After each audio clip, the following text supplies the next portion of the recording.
I'm Harry Tick, and today we are going to talk about the Christian Savior. No, not this one. These are the true saviors of Christianity. If not for these individuals keeping creationism alive, Christianity would be on a short road to oblivion. They provide the talking points and carefully phrased retorts that give Christians hope that evolution by natural selection is just science's version of an unsubstantiated religion. The key to understanding Christian defenders is to understand their raison d'etat, the purpose of their message. They are not trying to refute evolutionary theory. That would require engaging science in the realm of science, peer-reviewed journals, symposiums, and academic conferences. But that is not their objective, and scientists are not their audience. Their audience is the Christian world. Their objective is to make scientists sound like they don't know what they're doing, in order to reassure Christians that evolution by natural selection is still an open question yet to be resolved or refuted. Today, one rarely hears anyone quote Daniel chapter 4 verses 10 and 11 because it describes a flat earth. Thus were the visions of mine, head in my bed. I saw, and behold, a tree in the midst of the earth, and the height thereof was great. The tree grew and was strong, and height thereof reached unto heaven, and the sight thereof to the end of all the earth. Of course, it is impossible for a tree to be seen by all the ends of the earth, if that earth is a sphere.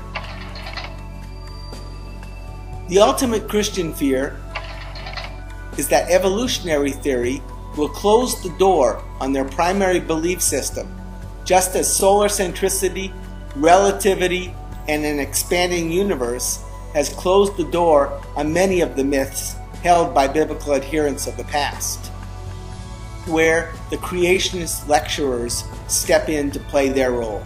They search for the holes and gaps in the research. It doesn't matter if those holes are 100 years old and addressed by thousands of research articles thoroughly debunking them. Their audience is not going to do a literary search. A good example is the concept of irreducible complexity and the evolution of the eye. Contrary to the Wikipedia article, this problem did not originate with intelligent design guru Michael Behe. The problem was first identified in the 19th century by Darwin critic Louis Agassiz. Darwin described the problem as an antidote to atheism, but believed additional research would prove him correct. 120 years and thousands of research papers later, the evolution of the eye is very well understood, and examples of every stage in the eye's development can be found in nature.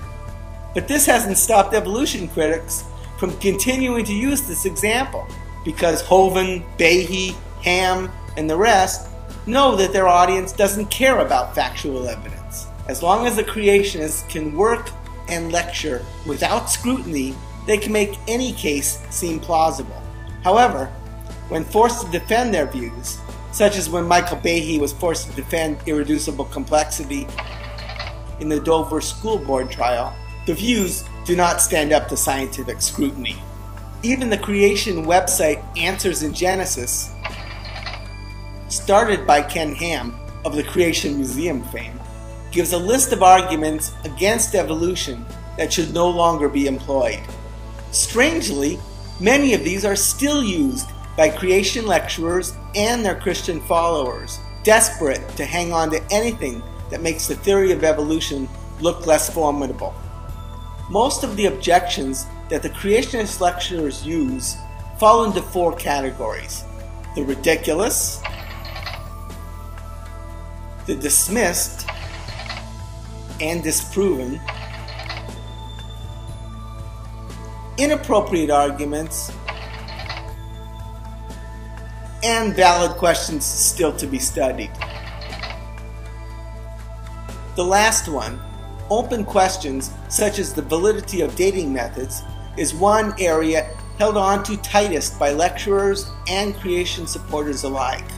It has also been one of the areas science has examined the closest.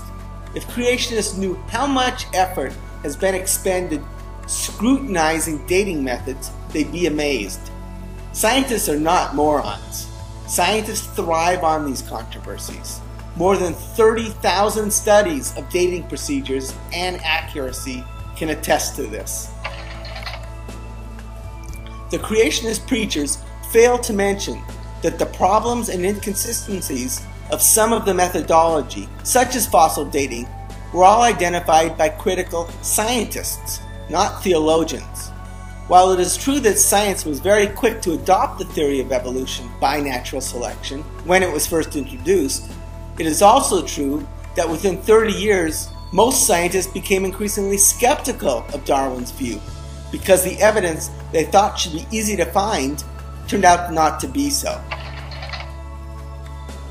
What creationists cannot grasp is that science progresses. The amount of research conducted in the past 100 years has convinced 99.9% of the skeptical scientific community, not a bunch of clowns that simply have faith that evolution is true. The only thing presently keeping fundamentalist Christianity afloat is ignorance. We are witnessing the death pangs of a dying belief system, and the fact that people cling to talking points of creation lecturers without scrutiny is a testament to its terminal status.